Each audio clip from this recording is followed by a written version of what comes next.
Tudo bem? Eu sou o professor Anderson Teixeira Rolim e essa é a nossa quarta aula de Teoria da Literatura. Vamos lá para o quadro para ver o nosso resumo, então. O resumo da aula de hoje é o seguinte: estudaremos a narrativa, suas características, estruturas, suas formas, especialmente o conto, a crônica, a novela e aí o romance como grande gênero da atualidade. As palavras-chave da aula são a narrativa, as características da narrativa, as formas narrativas, e aí o título da aula, como vocês já sabem, é a narrativa e suas formas. O convite ao estudo traz duas questões principais aqui.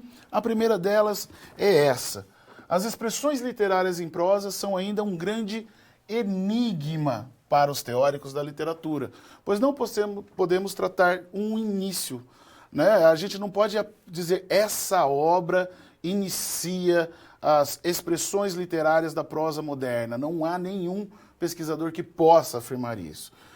Traça um início, o desenvolvimento e o declínio desses gêneros, uma vez que o surgimento é muito recente, principalmente em comparação com os gêneros clássicos. A gente já sabe aqui, estamos falando lá da Antiguidade Clássica, Platão, Aristóteles principalmente, e seu desenvolvimento está cada vez mais elaborado contemporaneamente, ou seja, o romance, né, esses gêneros em prosa, mas aí em especial o romance, ele não ficou mais fácil, só ficou cada vez mais difícil de classificá-los, e a gente vai tratar de várias possibilidades nessa aula.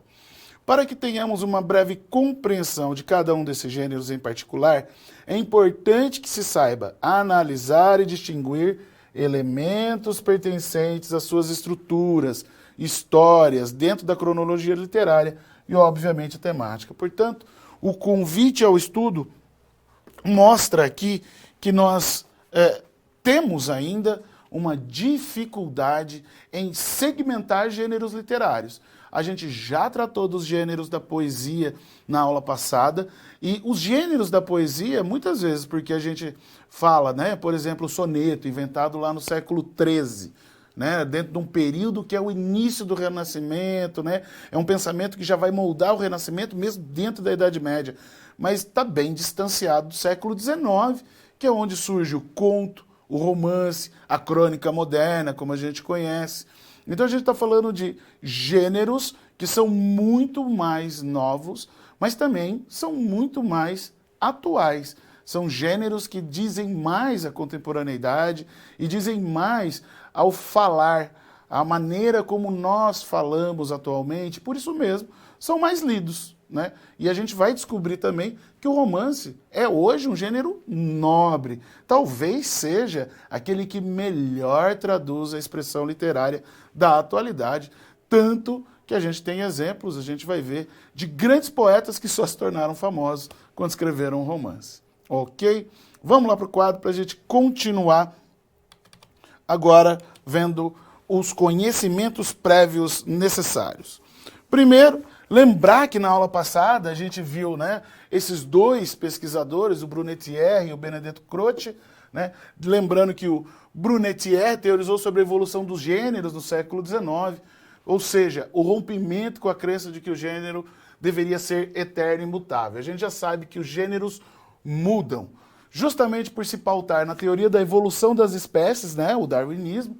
Ele inova com a ideia de que o gênero deve evoluir e a teoria deve acompanhar esse movimento, que é próprio da literatura. Percebam, eu já falei para vocês que a literatura não evolui, né? Ela muda, não necessariamente evoluindo, porque nesse caso a gente diria que qualquer coisa escrita ontem é melhor do que Sófocles, e não é. Croce, por sua vez, acreditava na aplicabilidade e utilidade da teoria dos gêneros, mas como fonte libertadora numa perspectiva da observação da literatura.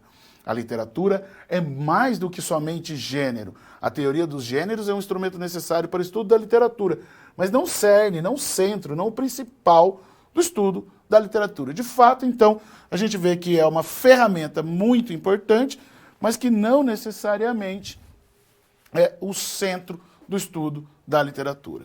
A problemática dos gêneros literários, a partir do século XIX, passou a observar a multiplicidade dos gêneros que era negada até então. Percebam, ainda no Renascimento, mesmo com novos gêneros, novas formas poéticas, acreditava-se que os gêneros ficariam presos ao lírico, ao dramático e ao épico, que estão definidos lá na poética de Aristóteles.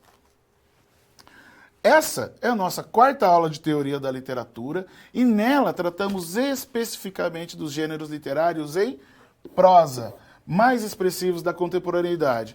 O conto, a crônica e a novela, como eu disse, aí um ponto especial depois para o romance. E, considerando a atualidade dos gêneros literários, uma coisa que é importante para a gente começar esse nosso papo é refletir sobre quais razões levaram a prosa a suplantar a poesia como expressão literária da contemporaneidade. E aí a gente tem que comentar essa expressão prosaica como superior à expressão lírica. Hoje, alguém apontar para você qual que é a sua profissão? Eu sou poeta? O geral é que a pessoa vai pensar, não, mas ele... Então você não trabalha. A gente já parte de um pressuposto que é cultural. A lírica não tem hoje o mesmo valor social e cultural que a prosa. Como que isso aconteceu? Pensem que lá na Antiguidade Clássica, quando a gente fala de drama, a gente está falando de épico, estamos falando o tempo todo de gêneros que eram escritos em verso. Era um padrão do beletrismo, né? Escrever bem, escrever para o povo, para o seu leitor, era escrever em verso. A gente tem, inclusive, exemplos de leis escritas em verso, não necessariamente rimando, né? O verso não indica rima obrigatoriamente. Mas a ideia é que, se estamos falando de um gênero que é tão antigo, que é tão valoroso, e né? A lírica é muito importante, mas como que a lírica chegou nesse ponto? Né? Nesse ponto de que o conto, o romance e a novela são mais importantes que a crônica feita para ser lida no jornal e descartada no dia seguinte é mais importante socialmente do que uma poesia. Quantas poesias vocês leram hoje? Eu li 2, mas por conta de um interesse evidente. Mas fica aí um questionamento, por que a prosa ela suplantou a expressão da poesia, a expressão da lírica na atualidade? E aí, lembrando sempre, que se alguém diz que é poeta, a gente já, opa, mas então ele não trabalha, sem pensar o labor todo, o trabalho todo, que é a construção lírica, que é complexa, que é um modo diferente mesmo de se expressar pela escrita, que tem uma tradição tão antiga que está ligada à oralidade. No caso da prosa contemporânea, como a gente vai ver, a gente está ligado à ascensão da burguesia, ao fim da Revolução Industrial e seu ápice no século XIX, com a chegada da eletricidade, com essas transformações, o barateamento da imprensa, a abertura dos jornais. São tantos os motivos, mas, de modo geral, o século XIX centraliza essa mudança. E é o século XIX que molda, por exemplo, no caso do Brasil, a identidade nacional. É no século XIX que a gente vai ter uma literatura indianista, que a gente vai ter uma literatura nacionalista, quando não ufanista. Então, a gente está falando de uma literatura que está mais adequada ao nosso mundo, à expressão da contemporaneidade, mais ainda à expressão do nosso próprio tempo. Ok? Vamos assistir a primeira cápsula da aula de hoje, então, e a gente volta já já.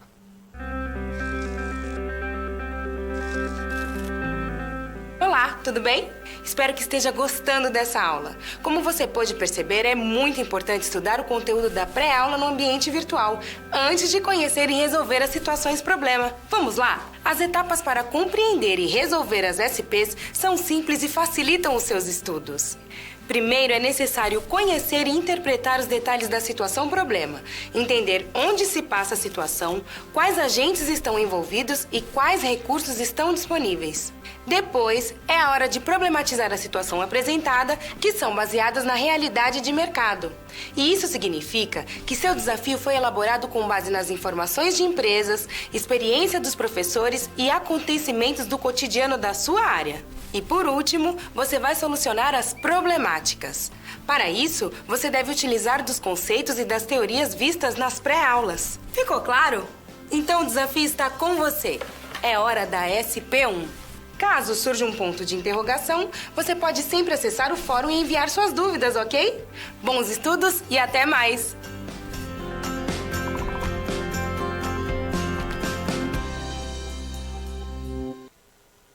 Olha que bacana o recado, lembrando do fórum, né, que eu falo toda a aula. Fórum é um lugar privilegiado para troca de informações, para que você possa entender as dúvidas, se as dúvidas dos seus colegas são similares à sua, e muitas vezes a dúvida de um responde à sua. Portanto, o fórum é um lugar privilegiado. Deixem suas dúvidas lá, é muito importante mesmo a participação de vocês aí no fórum e como parte desse processo todo que é o nosso sistema. Vamos para a situação problema 1, vamos lá para o quadro. Aristóteles trata somente da epopeia e da tragédia, eu já expliquei para vocês, né? De fato, a introdução do ars poética aristotélico, né? Da poética de Aristóteles, ela indica o tratamento também da comédia, mas isso não se efetiva. E como eu disse, a gente não tem como apontar se a comédia foi escrita, se perdeu, em que momento ela se perdeu.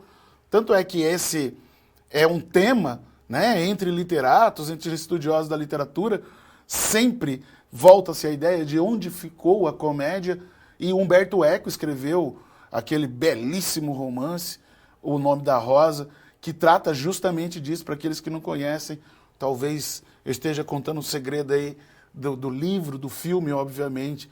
O livro que está lá é a Comédia de Aristóteles, é fenomenal essa história.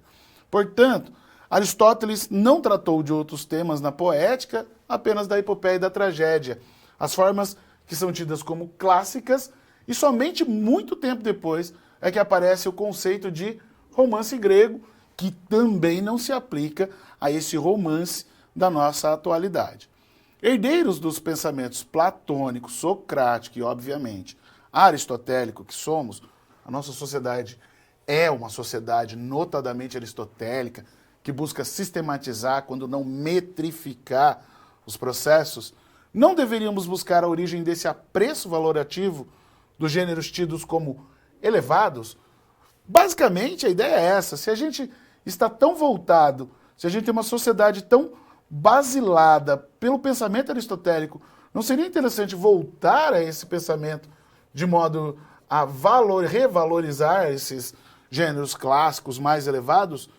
Ou é deixar a literatura seguir seu rumo livre? A ideia da liberdade é mais bonita até do que o clássico. Quando se pensa na história do romance, não teriam sido os próprios teóricos gregos os responsáveis por eleger uma categoria hierárquica entre os gêneros? E aí fica uma outra questão.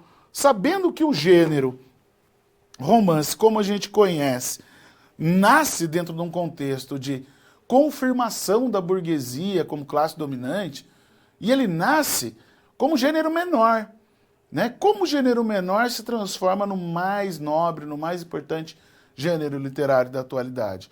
A gente precisa considerar que o romance não nasceu tão valorizado quanto a gente valoriza hoje. Então, é fundamental perceber esses detalhes. Mas qual é o nosso caminho? Observar a literatura livre que corre ou voltar aos clássicos e ficar preso àquela regra? Parece que nenhuma delas é boa, mas de fato a criação, a liberdade de pesquisa estética, a liberdade de inovar a linguagem é o que a literatura faz de melhor, e grandes obras sempre têm essas características. Portanto, um caminho aí já está dado. Vamos lá para o quadro para a gente continuar.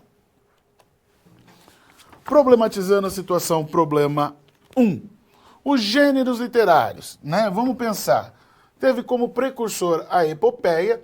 Lembrando que a epopeia é esse gênero originalmente escrito em verso, que tem no seu centro um protagonista que é representante de um povo e, portanto, herói do seu povo. É capaz de se renovar e não se submeter aos moldes canônicos tradicionais e rígidos. Ou seja, os gêneros não são presos a essas relações de fixação, né? Como se eles devessem ser alguma coisa. Eles são o que eles são. Gênero novo, e aí gêneros narrativos, né? Novela, conto, crônica, romance, abriu caminhos e possibilidades que outrora não eram aceitáveis, até muitas vezes, não por beletrismo, mas por pensar que era um modo não literário de se expressar. É preciso lembrar que até o começo do século XX, basicamente até 1922, existia todo um vocabulário que poderia ser utilizado para a literatura ou não, né? O que eu quero dizer é que as palavras eram mais ou menos literárias. Hoje a gente não tem essa relação de aceitar por conta de um vocabulário ou de uma escolha temática, né? Porque hoje o que marca os gêneros e a literatura, obviamente, é a liberdade criativa. Portanto, os gêneros narrativos constituem uma revolução que marcou a teoria e a historiografia literária. Há, no campo teórico, um desmoronamento, uma completa desestruturação dos valores clássicos e canônicos até então mantidos no campo da análise literária. Como estou dizendo o tempo todo, foi a partir do romantismo, eu tenho falado sempre, século XIX, que é o momento do romantismo no nosso caso, no caso brasileiro. Foi a partir do romantismo e do surgimento do gênero romance que as teorias clássicas passaram a não servir para estudar, classificar e diferenciar as formas de expressão literária narrativa.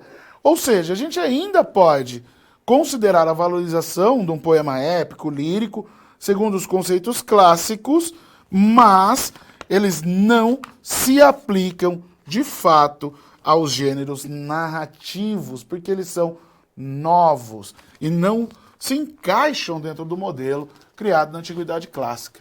A confusão crítica, teórica e terminológica, ou seja, que termo se aplica a isso, qual que é o nome desse gênero? Isso é um conto? Isso é um romance?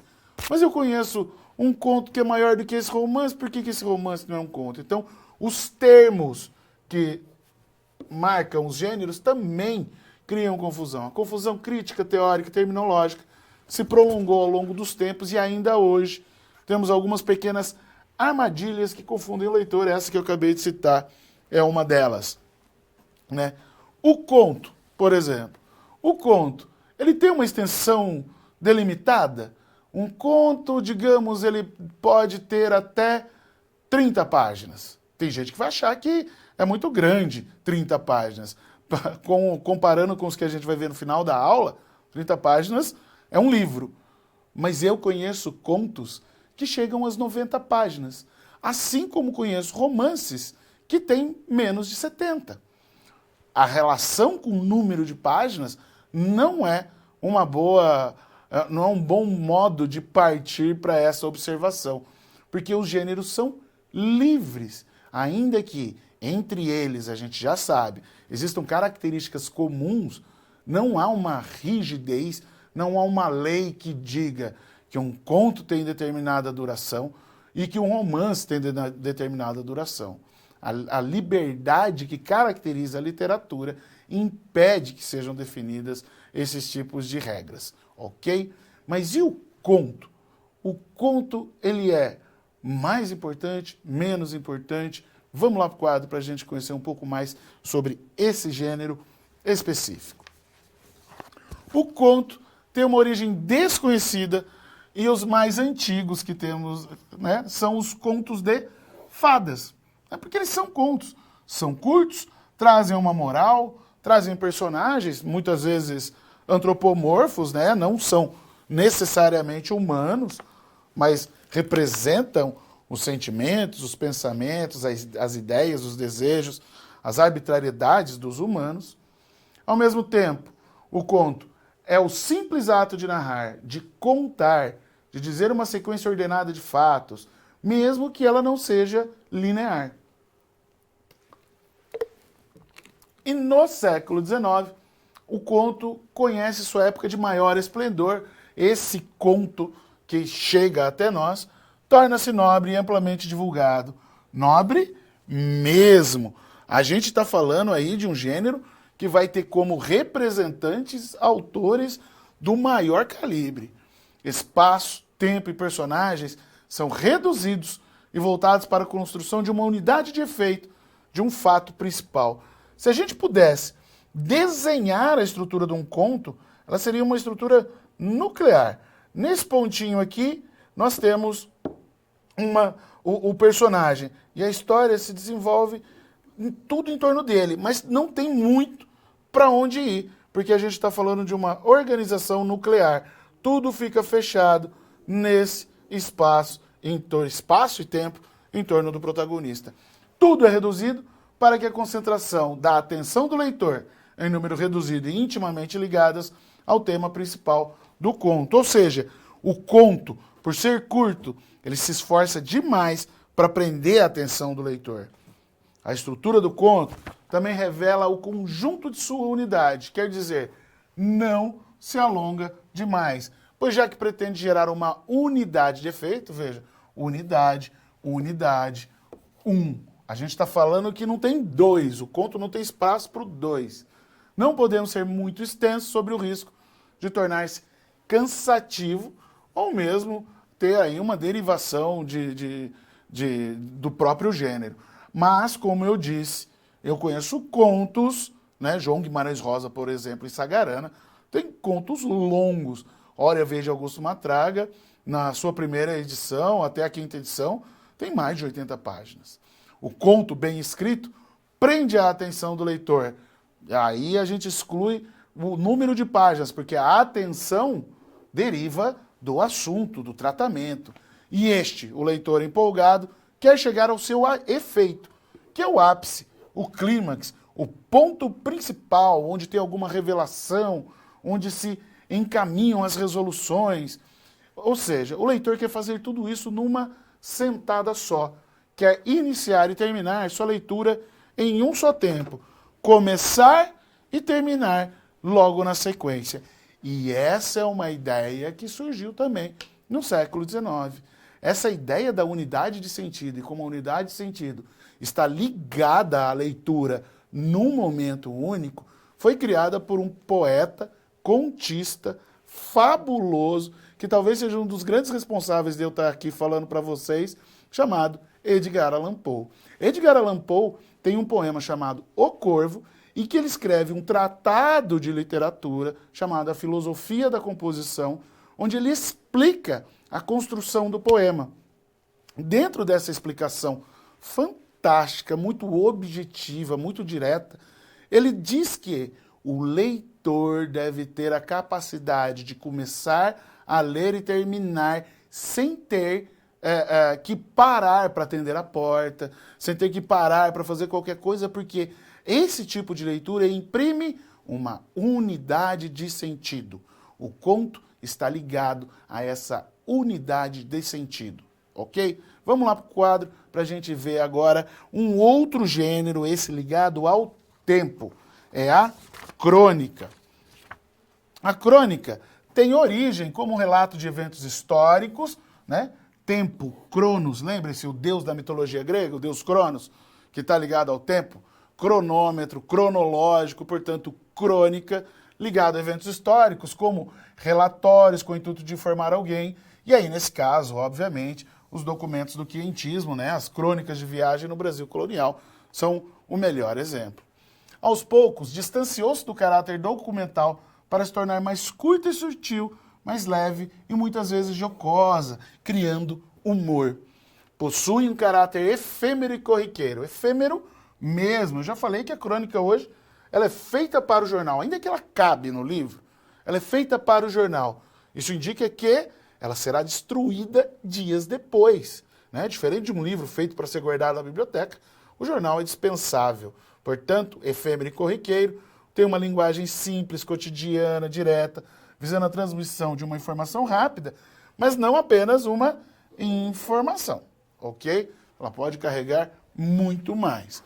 De leitura rápida, voltada à publicação no jornal, as grandes massas de leitores, e aí a gente vai ter grandes exemplos da crônica no Brasil, alguns deles conhecidos também como romancistas, como poetas, mas o grande cronista brasileiro, um cara chamado Rubem Braga, só escreveu crônica. A crônica pode se estruturar física e tematicamente de muitos modos. A crônica futebolística, por exemplo, que foi muito bem exercida por Nelson Rodrigues, pode ser um ótimo diálogo entre jogadores e o autor. Pode ser somente a observação de um diálogo entre jogadores ou quaisquer relação com o tema de futebol.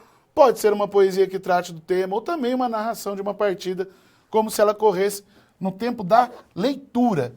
Né? Não é a partida que aconteceu no domingo, é a partida que acontece no momento em que eu leio. Portanto, a crônica é sempre contemporânea ao leitor.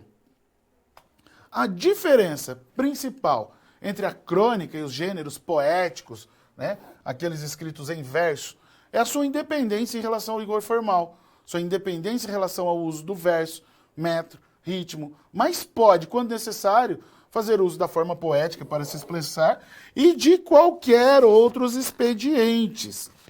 A diferença fundamental entre a crônica e os demais gêneros narrativos em prosa, aí especificamente romance, conto e novela, é que ela não se propõe a perdurar.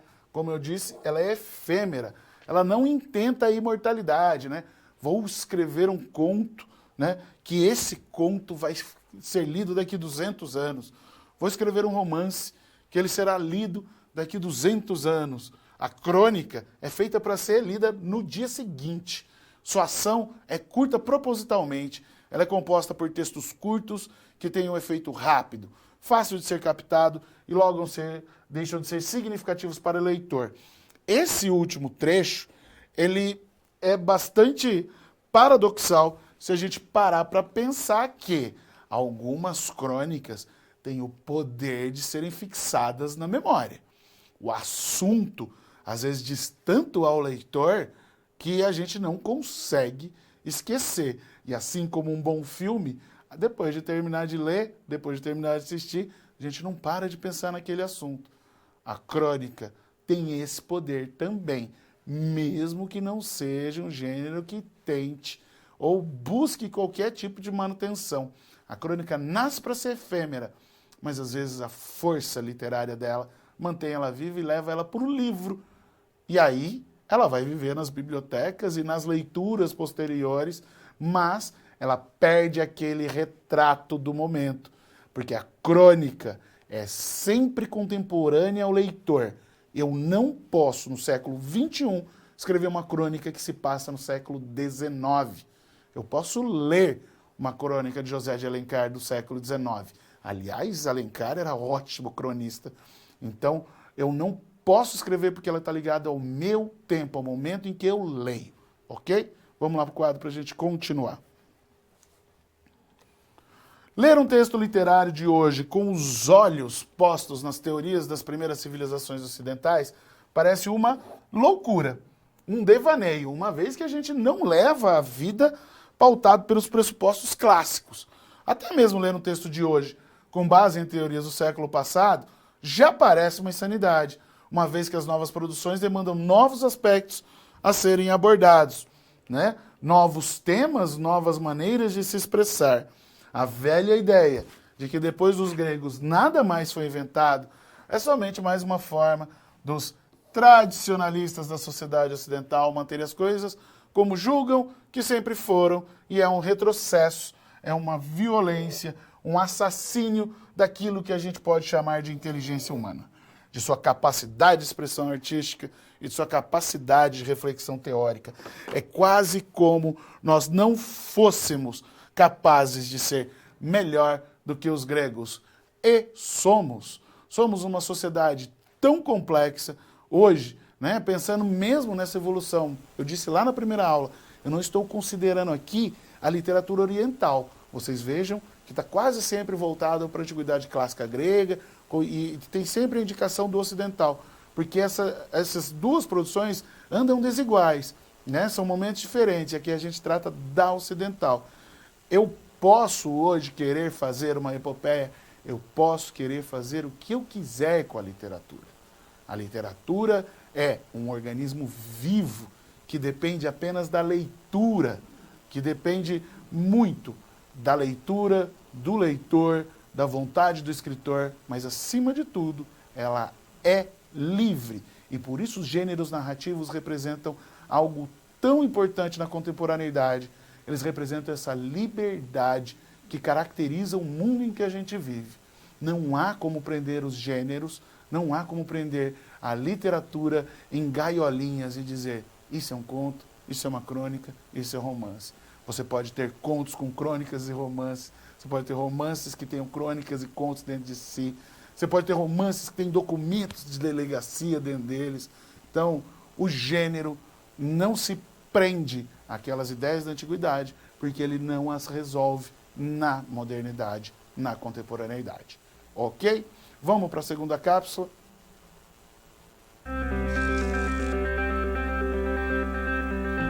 Opa, e aí? Como você se saiu com a primeira SP? Com as dicas que a gente viu, nem ficou difícil, não é mesmo?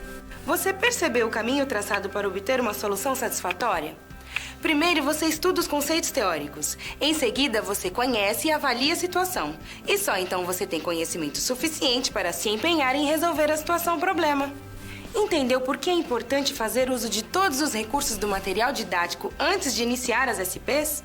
No ambiente virtual, você encontra textos, web-aulas e vídeos para enriquecer os seus estudos. Vamos para mais um desafio?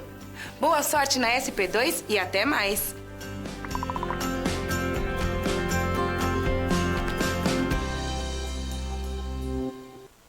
Muito bem, tratamos do conto e da crônica, indicando a atualidade desses gêneros e como eles não se encaixam dentro de uma perspectiva teórica que contempla apenas os gêneros da Antiguidade Clássica.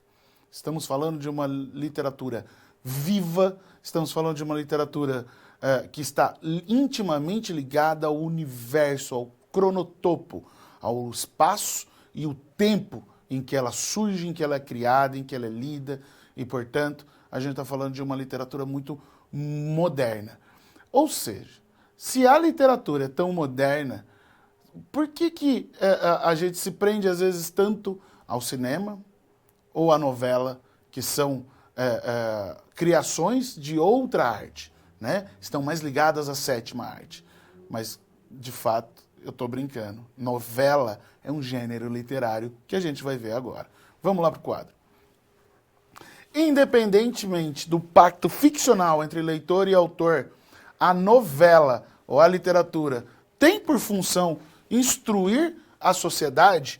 A primeira coisa que fica aqui, então, mas a novela que ele está falando é aquela que está passando na televisão agora?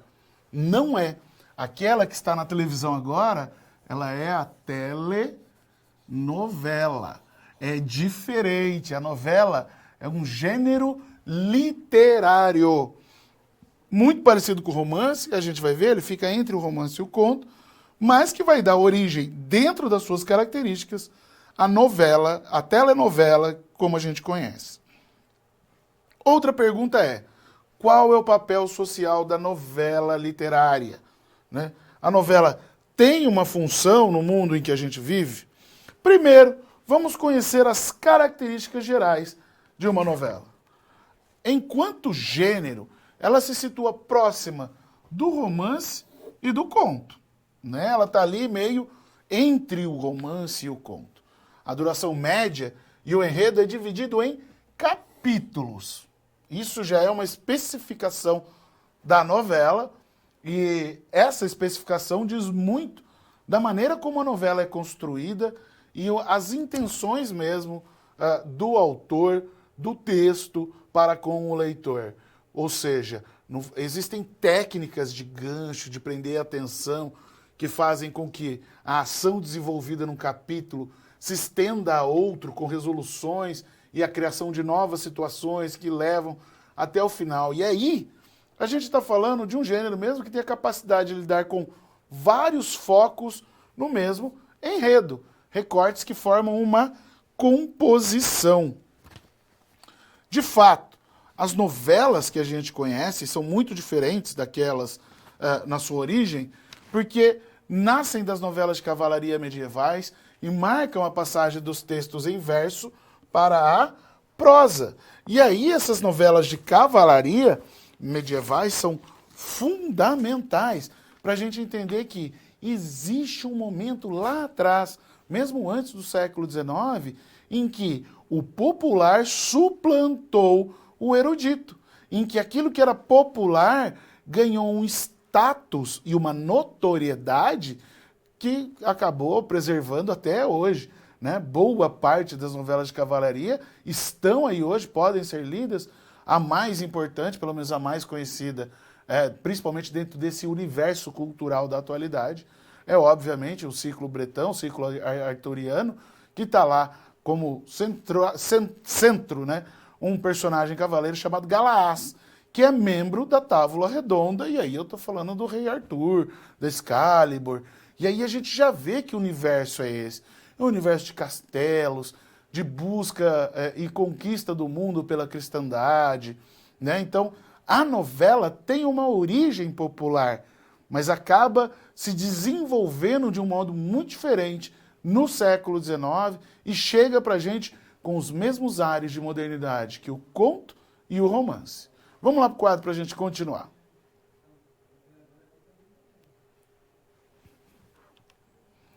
A novela busca. A narrativa de uma novela se constrói em torno de uma busca. Ou seja, ela pode ser uma busca física, espiritual, mental, econômica, coletiva, não importa. É sempre uma busca. A busca por um mundo melhor, a busca por uma condição melhor, a busca pela vingança, né? São muitos os motivos.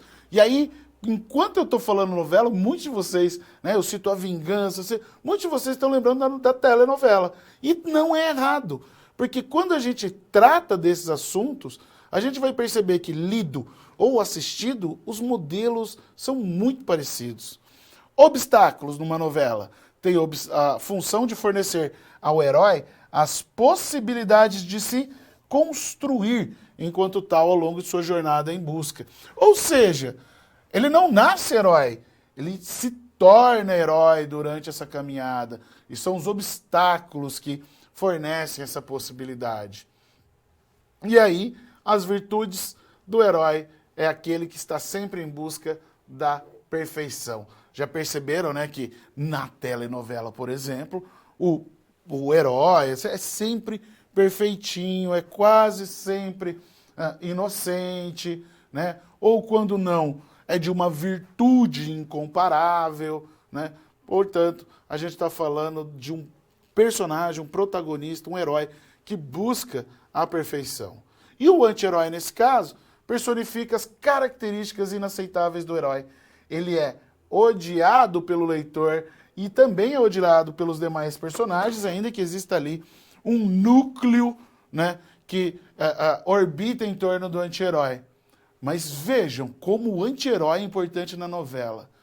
A gente até pode não lembrar o nome dos outros personagens, pode não lembrar o nome da novela, mas Odete Roitman, né, na telenovela, era uma personagem lá dos anos, acho que começo dos 90, final dos 80, não tenho certeza, posso estar falando um erro grande, mas de qualquer modo, o nome já remete a um personagem que foi tão forte naquele momento que quem matou Odete Roitman era uma pergunta que passava por todos os universos da sociedade. A gente está falando que o herói é tão importante porque o anti-herói é muito importante na novela. E é por isso que se crescem essas forças quase maniqueístas, né? De bem total e mal total. A gente sabe que a vida não é assim, mas a novela e a telenovela seguem nesse sentido. Vamos lá para o quadro para a gente continuar? Antípoda é uma personagem com disposição para acompanhar o herói principal, ele ser útil, né? É aquele personagem, sabe, o amigão, que está sempre perto, que está sempre pronto a ajudar, quase sem exigir nada, né? Esse personagem, ele já está nesse modelo grego, tanto, né, que antípoda é um termo grego. O tempo e o espaço da novela são múltiplos para englobar as trajetórias de cada um dos personagens em foco, e eles são sempre muitos, né? A novela é caracterizada por uma variedade de personagens muito grandes. As ações lineares, pois todos os elementos convergem para um fim comum, e circulares, pois vão e voltam em direção aos múltiplos focos narrativos. E aqui, né, se o conto, por exemplo, né, e a crônica também, a depender da sua extensão, tem aquela característica nuclear, né, tudo gira em torno do protagonista por conta do pouco espaço, né, espaço de escrita mesmo. E aqui não. Aqui a gente fala de um modelo que poderia ser mais parecido com fios que se ligam, né, em diferentes pontos, mas que sempre voltam para esse ponto central que caracteriza, então, o protagonista, o herói. Nesses pontos mais distantes do meio, nós temos outros grupos de personagens. E esses grupos de personagens não precisam interagir entre si, desde que interajam com o protagonista, com o herói da novela. Na Demanda do Santo Grau, a mais importante novela de cavalaria, nós temos a história de muitos cavaleiros, mas todos esses cavaleiros estão ligados a esse mais importante, que é Galaás, aquele que encontra o cálice sagrado, ok? E o epílogo é o desfecho da situação apresentada na narrativa. E existem micro e macro epílogos, ou seja, o fechamento da novela pode ser muito distinto, mas, no geral, ele acompanha o próprio tipo de novela. Vamos conhecer alguns tipos de novela. A primeira, que eu já citei um exemplo, né? Cavalaria. É a Idade Média, né?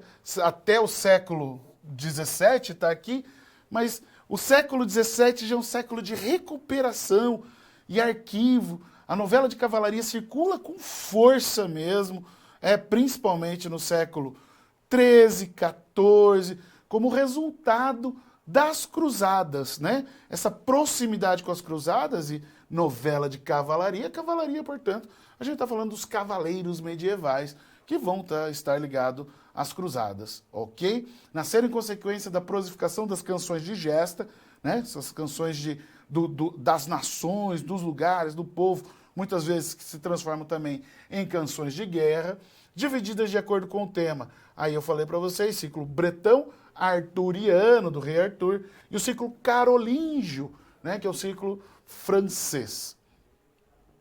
A novela bucólica, que tem uma descrição da natureza e a narração de sonhos, fantasias ou entretenimento amoroso entre os pastores, e aqui a gente vai estar falando mesmo de um contexto já do século XVIII, portanto mais próximo ao arcadismo, sem necessariamente estar preso aos modelos clássicos aos quais responde o arcadismo. E a novela sentimental.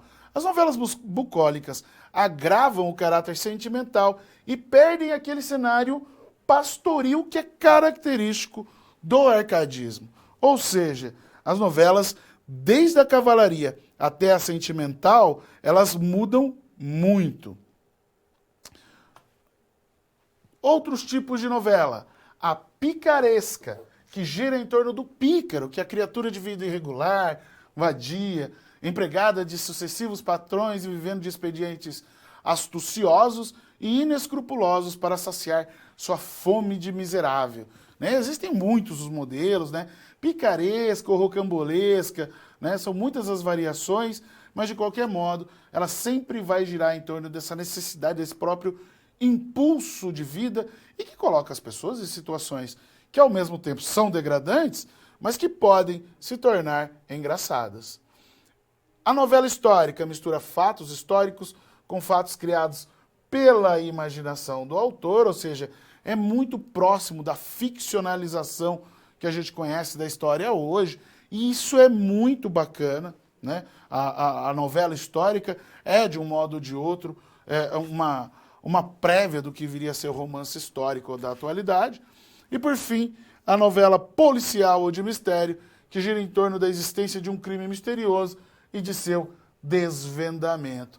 Aqui a gente está falando, então, de gêneros que orbitam o fim do século XVII, início do século XVIII, e que são desenvolvidos, como a gente conhece aí, como a gente viu aí nesses quadros, até o final do século XIX, começo do século XX. De fato, acreditava-se que o bom escritor tivesse que ser engajado e sensível aos problemas sociais da sua época. Esse é um pensamento muito ainda ligado, né, ao final do século XIX, né, notadamente realismo e naturalismo.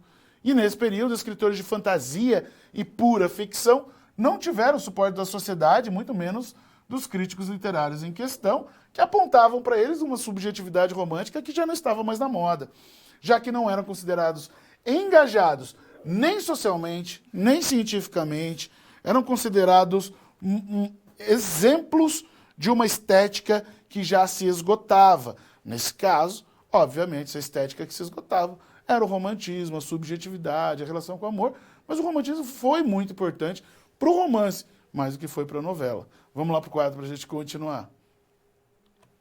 O papel social da literatura é cumprir sua função enquanto literatura, que é fazer com que o leitor sinta prazer. Lembram-se? Deleite. Isso está lá no livro de vocês. Uma das funções da literatura é deleitar, portanto, sentir prazer na leitura e que ele goste do ato de ler e que se identifique com a história narrada.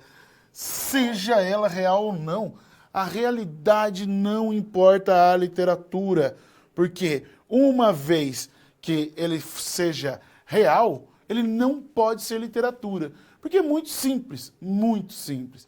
Sabe, porque qualquer coisa que a gente escrever não vai ser real, né? Pensando literariamente, não é real porque é tinta no papel. Se eu escrever amor no papel, não é amor. Se eu escrever dor, não é dor. E olha que eu acabei de fazer a pior rima que eu podia fazer. Vamos lá para o quadro para a gente continuar. Por fim, se toda a literatura fosse baseada em fatos reais, então não teríamos literatura, teríamos jornais e livros de registros. A literatura não possuiria sua razão de existir, quer dizer, expressar a criação, expressar a própria existência. A literatura, desse modo, não existiria. O autor não cria somente formas diferentes de retratar a humanidade. Ele cria humanidades com formas diferentes, mundos, universos, seres, espaços e tempos inimagináveis. Essa é a verdadeira função da literatura, expandir a consciência humana, ao contrário de retraí-la, né? Por isso mesmo a novela surge como um gênero muito maleável. Quantos tipos de novela a gente viu ali? Nem todas elas estão ligadas à contemporaneidade, mas essa variedade já na origem indica uma diversidade e uma ligação com a sociedade e com essa necessidade do ser humano imaginar, ser capaz de criar com a imaginação. Portanto, todos os gêneros são capazes de contar realidades e ficções. Não existem melhores ou piores formas de expressão artística. Isso é uma criação da teoria. Não existe como dizer que a poesia é melhor, que a crônica é melhor, que o romance é melhor, porque a gente só pode dizer que ele está mais adequado a determinado tempo do que menos adequado. O que isso significa? Significa que, como leitor, eu prefiro ler um conto, e esse gênero, né, é um gênero da atualidade mesmo, porque o conto demanda pouco tempo. O conto eu posso ler da maneira mais simplista possível, porque ele não tem muitos significados escondidos. O conto deve mostrar tudo de uma vez só, porque ele não tem tempo. O conto é curto e, portanto, traz essa característica. Diferente, por exemplo, de ler uma epopeia, que carece de uma observação maior dos detalhes, das expressões. Quando lá Camões diz, na primeira estrofe dos Lusíadas, as armas e os barões assinalados que de ocidental praia lusitana por mares nunca dantes navegados, passaram ainda além da Trapobana. Quando ele diz Trapobana, ele não está falando apenas um lugar. Trapobana, hoje, é um lugar que, né, tem um nome diferente, já chamou Sri Lanka, e hoje nos mapas aparece como Ceilão. Mas isso não importa. O que importa é saber que aquele era o último lugar visitado, o mais distante lugar visitado por um europeu. Significava, literalmente, onde nenhum homem esteve antes. Muito parecido com Guerra nas Estrelas. A ideia aqui é a capacidade de expressar. E, portanto, é mais fácil a expressão de um conto do que a expressão de uma epopeia camoniana. Ok? Finalizamos aqui a SP2. Lembrando, o pessoal respondeu, né, informando que a novela tem mesmo 30 anos. Obrigado para quem mandou a mensagem, tá joia? Vamos lá finalizar, vamos para a próxima cápsula.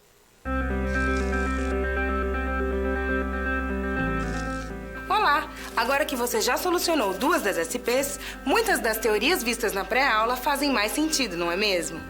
Essa é justamente a função das situações-problema, te preparar de forma mais prática para a realidade da vida profissional. Já conhecer algumas das situações que podem surgir no dia a dia faz de você um aluno mais preparado para o mercado de trabalho. Bom, a SP3 já vai começar. Se ficar com dúvida em algo, pode entrar no fórum e enviar sua pergunta, ok? Até mais!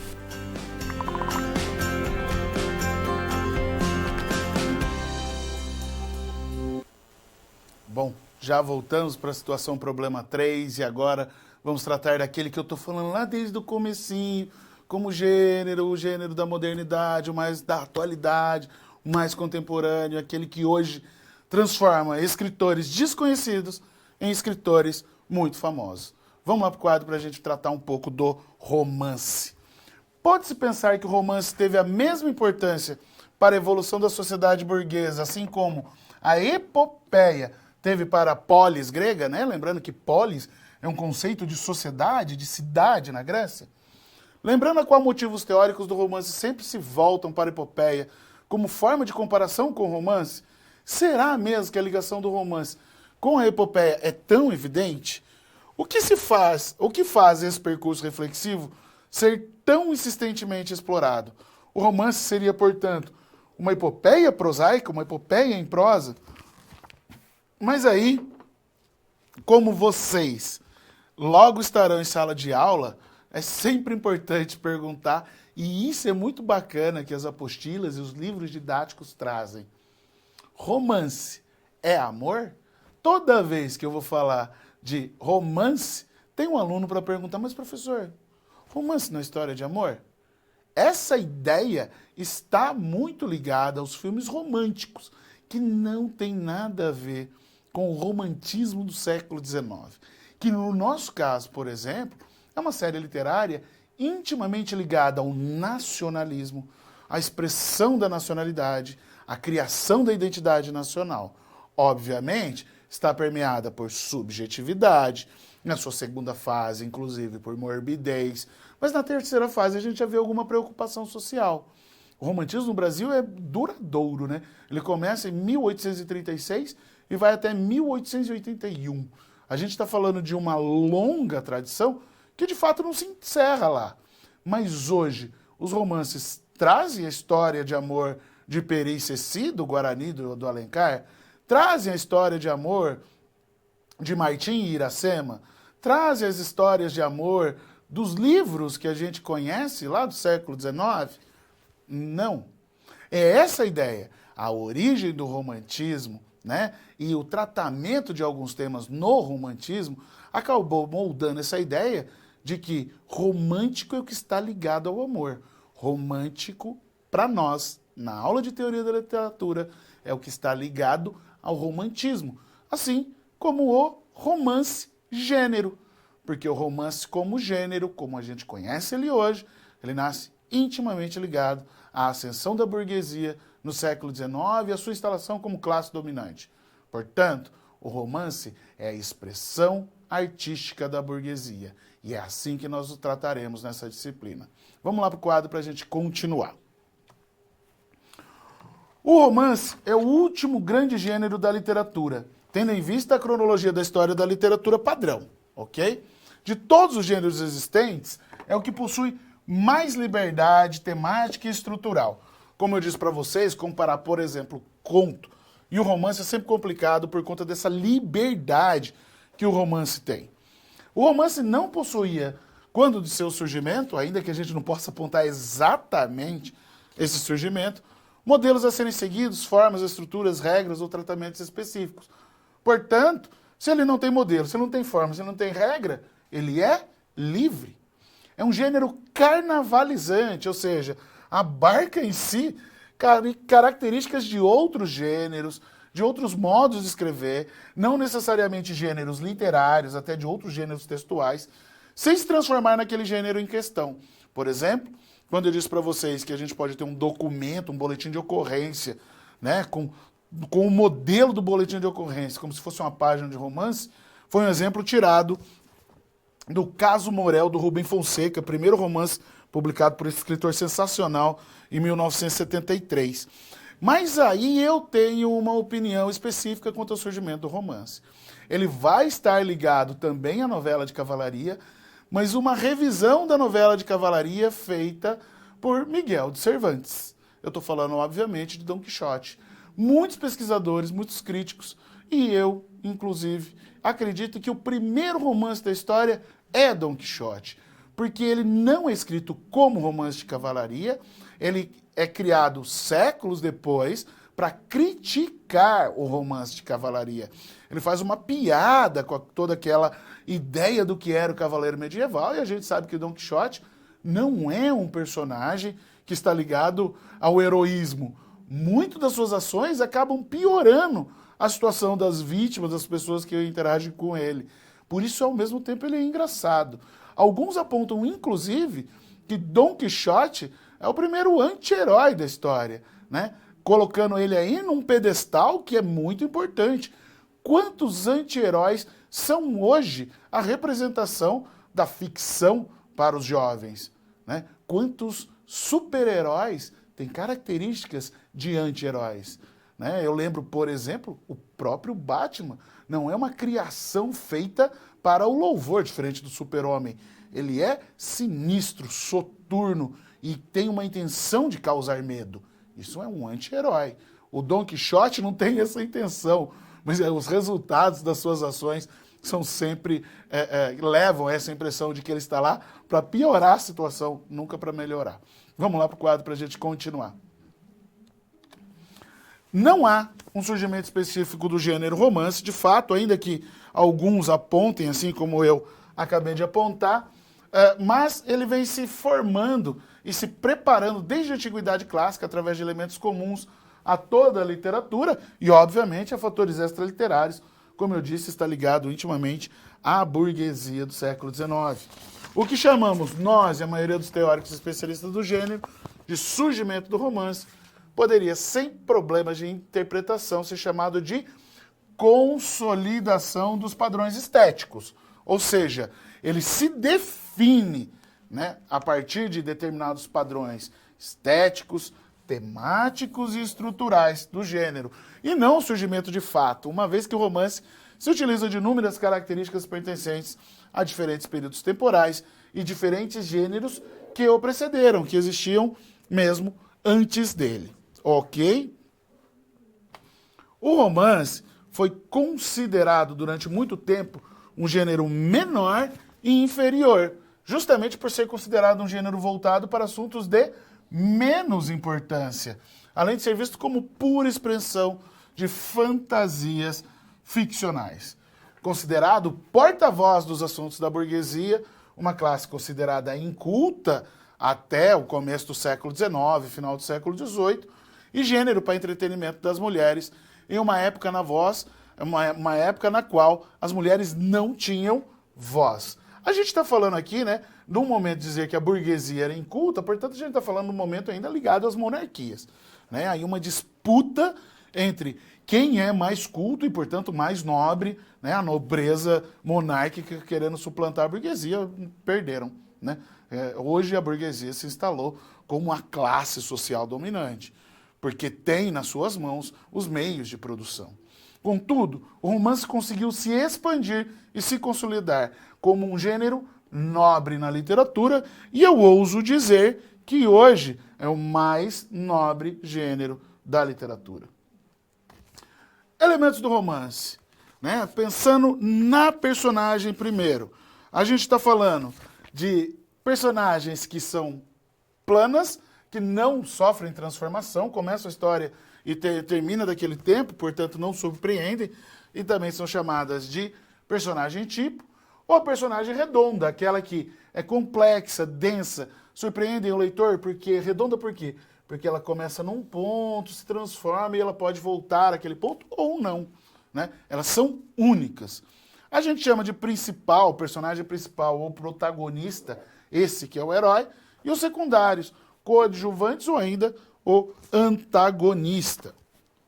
Ainda dentro dos elementos do romance, o tempo, ele é cronológico ou psicológico, portanto, se é cronológico, é o tempo corrido pelo relógio, psicológico, aquele mesmo, né, que ocorre dentro da nossa cabeça. O exemplo que eu sempre dou é, uma aula chata demora mais tempo para passar do que uma aula que você gosta, e isso é o tempo psicológico, ok?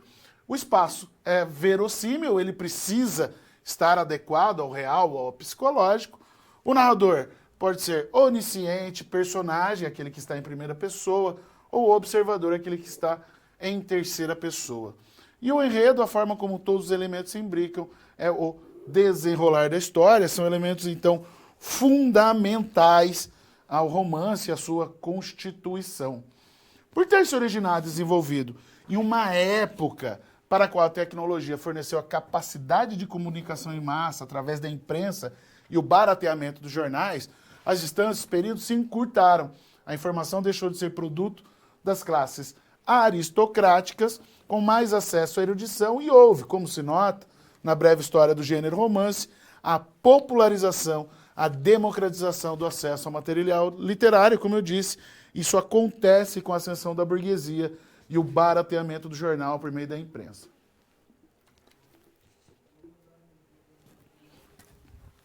E aí, quando a gente está falando dessa imprensa, é preciso dizer que a imprensa responsabilizou-se pela capacidade de massificar as informações e distribuí-las a todos os cidadãos de forma igualitária, ok? O fato do romance ser escrito de forma popular, a linguagem, a estruturação serem de fácil compreensão, né? O romance é gostoso de ler, é fácil, possibilitou que os problemas das camadas sociais mais baixas pudessem ser retratados também, de forma a sugerir ao leitor que todos os aspectos da vida merecem atenção por parte da literatura. Não só os feitos heróicos e majestosos do herói épico, mas aqui a gente precisa lembrar que, nesse momento, a literatura passa a receber uma influência muito forte das ciências do século XIX, principalmente naturalismo e realismo, né? E aí as ciências do século XIX, como determinismo, darwinismo, né? O próprio alienismo, que depois se transforma em psicologia. Então a gente está falando aí de um momento em que essas teorias alimentam essa transformação do gênero, ok? Vamos lá para o quadro para a gente entender um pouco mais. Portanto, a gente está falando do tratamento agora de coisas que na literatura nunca tinham sido tratadas. Outras áreas do conhecimento têm tomado o romance como forma de organizar o conhecimento, como a filosofia, né? A gente tem aí um exemplo clássico, que é o Mundo de Sofia, que é um romance que conta a história da filosofia. A sociologia, a linguística, a psicologia, entre tantas outras, têm romantizado seus conteúdos de modo a torná-los mais palatáveis, mais fáceis de serem compreendidos. E aí, notoriamente, eu tenho que dizer, a história tem feito isso mais recentemente de modo brilhante.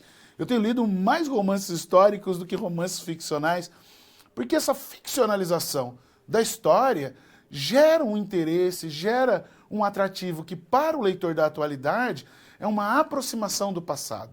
O melhor exemplo no nosso caso é, inevitavelmente, Laurentino Gomes.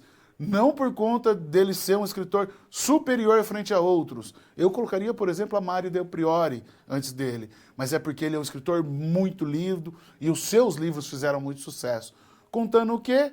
A história do Brasil, da independência do Brasil e da família real entre 1822, 1808 e 1889. E os 3 livros são esses, 1808, 1822 e 1889. Títulos que têm como números, né, o ano de eventos históricos importantes para a gente, que são ficcionalizados, mas com uma riqueza de detalhes e com uma referenciação, né? Ele não inventa, ele é um bom pesquisador, é um jornalista, na verdade, mas que fez uma excelente pesquisa e que, por isso mesmo, tem uma bibliografia muito rica. Então, essa transformação da história em romance é um facilitador metodológico, não só para o professor de história, mas para qualquer um interessado no universo da leitura. E aí entramos todos nós, professores de português e literatura. Vamos lá para o quadro para a gente continuar. O romance foi lido e ainda o é como retrato, como impressão artística do nascimento e consolidação da classe burguesa na sociedade inglesa. Aí, obviamente, já tem vários exemplos, não só da burguesia inglesa se alimentou o romance inicial, mas de todas as classes emergentes da Europa e aí do Brasil, das Américas, mas aí citando, por exemplo, o proletariado, que passa já no final do século XIX também a não só consumir literatura, mas escrever. É nesse sentido, ou ao menos que deveria ser que a maioria dos teóricos da literatura leem o romance como epopeia burguesa, porque ele está ligado intimamente à burguesia. O gênero romance, como forma de expressão literária que se aproxima da configuração estética que a epopeia atingiu através do retrato das formações sociais da Antiguidade Clássica. O gênero romance está intimamente ligado à organização da sociedade como nós conhecemos hoje. As representações posteriores ao romance burguês deixam de representar o coletivo e migram para o campo da individualidade. Não aquela individualidade romântica, subjetiva, não uma individualidade ligada ao amor e os sofrimentos de amor. Por um lado, o romance, se tratando desse aspecto, se desgarra da tradição representativa do herói coletivo, mas, por outro lado, ele ainda continua com essa representação, uma vez que os problemas humanos, por mais diferentes que sejam, sempre se relacionam a aspectos comuns. E aqui é inevitável pensar num desenvolvimento fundamental, né, o fluxo de consciência, que é uma estratégia, né, narrativa muito inteligente, inventado por Virginia Woolf, num livro chamado To the Lighthouse, no capítulo 9, A Meia Marrom. Tem lá um momento em que ela está vendo, né, está tecendo, né, costurando a meia, e de repente ela vê passar uma moça, e aquela moça lembra ela da infância, de como ela era bonita, e ela já não é mais tão bonita quanto aquela moça que passou na janela. E de repente você já não está lendo o que está acontecendo, você está lendo o pensamento dessa personagem, né? Personagem narradora, mas personagem, e ela está contando para você o que pensa. Pode parecer simples, mas esse é um desenvolvimento tão importante que vai dar origem a toda uma série de livros, né, de autores e de estilos, mesmo dentro dessas próprias estratégias, que são riquíssimos, né? O primeiro, no caso brasileiro, obviamente, é um escritor pouco conhecido, que deveria ser muito mais conhecido, chamado Lúcio Cardoso, autor de um romance chamado Crônica da Casa Assassinada. Lúcio Cardoso é fundamental para a literatura brasileira, não só por essa obra fenomenal, né, que é uma obra polifônica, complexa, mas que mostra como essas estratégias acabam por revelar um mundo complexo e polifônico também, mas também porque Lúcio Cardoso teve sempre uma posição quase de mestre para a escritora mais famosa dentro desse modelo, que é Clarice Lispector. Clarice Lispector narra muito mais o que acontece na cabeça, no pensamento das suas personagens, do que o que acontece no mundo concreto.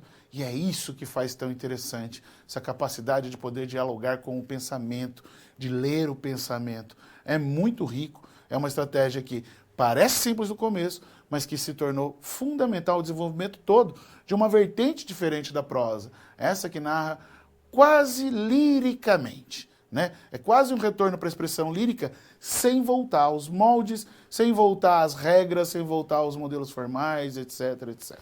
Vamos lá para o quadro para a gente continuar. Se o protagonista não precisa mais enfrentar a fúria dos deuses, agora ele precisa aprender a administrar seu capital como forma de garantia de vida, o que me parece uma epopeia, né?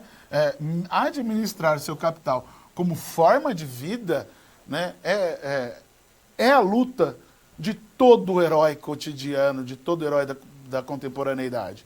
Os obstáculos modificaram-se, mas ainda continuaram cumprindo seu papel diante do protagonista, ou seja, o papel de gerar uma ação e delinear uma história a ser contada. Portanto, né, se a gente está falando de uma atualização do heroísmo, se a gente está falando de uma atualização de tudo isso, né, dessa construção que é própria, né, do romance, é necessário dizer que o romance vai se adequando pouco a pouco à própria realidade instaurada pela sociedade.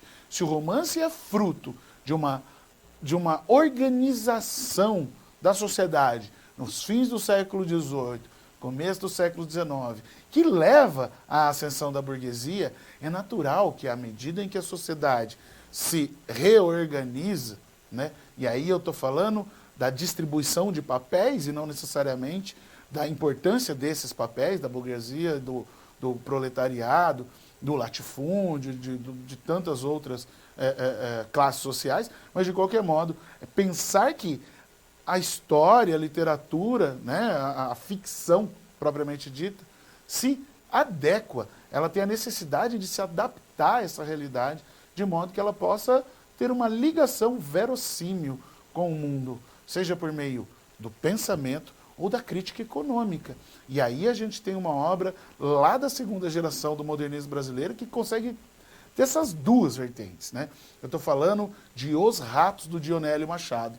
Obra fenomenal, que está lá incluída, né, sempre nas apostilas, sempre nos livros didáticos, incluídas como romance urbano, romance psicológico.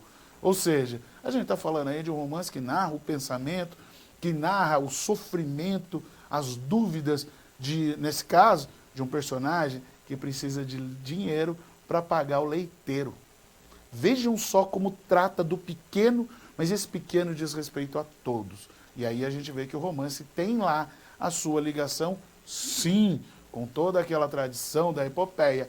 Porque por mais que o protagonista ali não seja o representante de um povo, ele representa a necessidade de muitos, né? E é nesse sentido que Os Ratos, do Dionélio Machado, consegue juntar essas duas, tanto a crítica a essa composição capitalista da sociedade, quanto essa estratégia fenomenal que é o fluxo de consciência, né? Esse narrar o pensamento.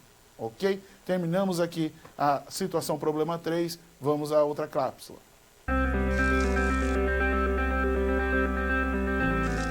E agora que todos os desafios foram concluídos com sucesso, é hora de refletir sobre o que foi visto. O objetivo das SPs é ampliar o seu conhecimento e te ensinar a como utilizar na sua realidade profissional os conceitos vistos aqui. Essa é uma metodologia que exige muita proatividade e empenho da sua parte, já que segue o modelo de uma das tendências mais avançadas no mundo, a sala de aula invertida. E em contrapartida vai te transformar num profissional diferenciado e mais qualificado para desempenhar as funções da sua profissão. Por isso, faça bom uso dos materiais e das interatividades oferecidas.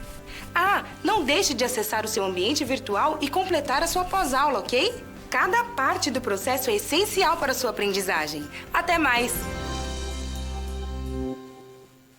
Então, fechamos as 3 situações problemas, tratamos do conto, da crônica, da novela e, por fim, do romance, que eu disse é o gênero da atualidade, o gênero, por exemplo, que fez um poeta português, pouco conhecido, se transformar num dos maiores romancistas da atualidade, chamado Walter Ugumãe.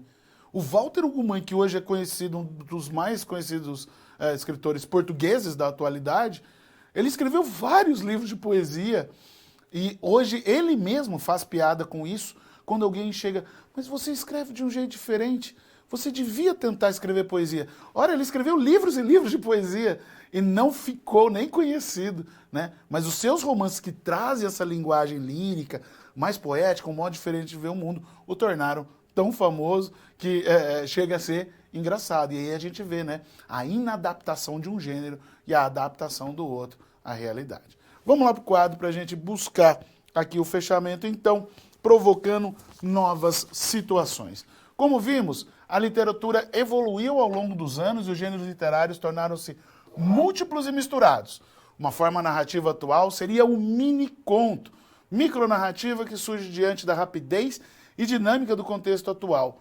Pode, para alguns, parecer um exagero, mas é muito bacana quando bem feito. Constrói-se a partir das características de concisão, narratividade, efeito, abertura do leitor e exatidão do autor. A gente tem alguns exemplos aqui. Falta pouco tempo, mas mini-conto não precisa de muito. Vamos lá. O mini-conto de Luiz Dil chama Aventura. O nome do conto é Aventura. Nasceu. Uma vida inteira pela frente, o tiro veio por trás. Esse da Cíntia Moscovitch. Eu falei 2. O do Luiz Dil é só, o texto é só esse. O nome do conto é Aventura. O texto é Nasceu. Já me parece uma aventura viver nesse mundo. O outro, da Cíntia Moscovitch, já trata de uma maneira diferente porque já dialoga com a violência, já dialoga com as balas perdidas, com uma realidade dura de muitos brasileiros. Um outro, o do Leonardo Brasiliense, chama TV no Quarto. E os pais na sala assistindo a um documentário sobre os dramas da adolescência. Chega a ser terrível esse do Leonardo Brasiliense.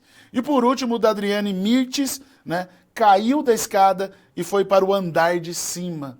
Né? A expressão popular tornada estratégia literária. Ok? Eu gosto muito de mini-contos e um que eu gostaria que vocês acessassem depois da aula é o de Samir Mesquita. Atualmente observa-se a utilização de outros suportes para o material literário, como celulares, vídeos e outras mídias. Tecnologia e interatividade para acessar o leitor. Vocês têm aí o endereço. É muito bacana, façam a experiência. Eu acessei recentemente, o acesso é bem fácil. E aí vocês têm aí um exemplo, né, do Samir Mesquita. Recomeço. Conjugava a vida na primeira pessoa do plural, agora na primeira do singular.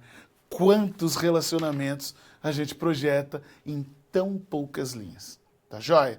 Obrigado pela atenção de vocês. Desejo a vocês uma ótima avaliação. Um grande abraço. Vocês ficam agora com o vídeo que fecha essa aula. Tchau, tchau. Uma gaiola saiu à procura de um pássaro. Franz Kafka. Existem diversos gêneros literários. Na prosa, por exemplo, os gêneros conto e crônica ainda persistem como uma forma de expressão na contemporaneidade. Provavelmente, o conto originou-se das histórias passadas de geração em geração como forma de conhecimento, manutenção e expressão da tradição e do inconsciente coletivo. Já a crônica é um gênero efêmero de expressão cotidiana, que capta a frugalidade da vida, do tempo corrido das grandes metrópoles, e se expõe em jornais como forma de recorte de um elemento do dia a dia. Outro gênero literário muito conhecido é a novela, que passou por momentos definitivos de transição entre o verso e a prosa. A mudança de verso para a prosa na novela de cavalaria possibilitou a expansão de todos os gêneros narrativos posteriores, através das modificações das canções de gesta do período medieval. Vale ressaltar que essa passagem de verso para prosa foi motivada pelo público leitor, que já não tinha interesse em ouvir as histórias em forma de canto, em salões abarrotados e com acompanhamento musical. Esse público desejava as comodidades de seus aposentos, criando uma relação calma, tranquila e individual com o livro impresso, ou seja, com o texto escrito. As características iniciadas pela novela, como a complexidade da trama, o desenvolvimento das personagens e do enredo, a busca do herói por encontrar a si mesmo e pela retomada do sentido da existência, marcam as características desenvolvidas com o amadurecimento do gênero romance e do conto. O gênero romance é considerado um dos mais complexos a serem estudados em termos de teoria literária, não por ser estruturado de forma complexa, mas por não possuir estrutura rígida e fixa. O romance possui elementos constituintes de sua estruturação, como a ação, os personagens, o narrador, o tempo, o espaço, os planos narrativos e os pontos de vista. O romance atingiu as demais formas de conhecimento com maior facilidade do que os gêneros anteriores a ele, mas é preciso ressaltar que a literatura nunca deixou de estabelecer traços em comum com as outras formas do saber humano. As primeiras reflexões literárias, ainda na Antiguidade Clássica, estavam totalmente inseridas na forma de conhecimento que hoje conhecemos como filosofia. Platão, Aristóteles e os demais pensadores clássicos não conseguiram se desvencilhar do modelo de reflexão que eles criaram. Eles pensaram toda a vida e suas formas de expressão cotidiana através do modelo de reflexão platônico. Desde sua origem e surgimento, a literatura já estava impregnada de elementos interdisciplinares. Ainda hoje, ela permanece nesse diálogo entre todos os elementos da esfera da vida. Ainda há muito para conhecer sobre a literatura. Leia mais sobre o tema e mergulhe nas obras literárias. Bons estudos e até a próxima!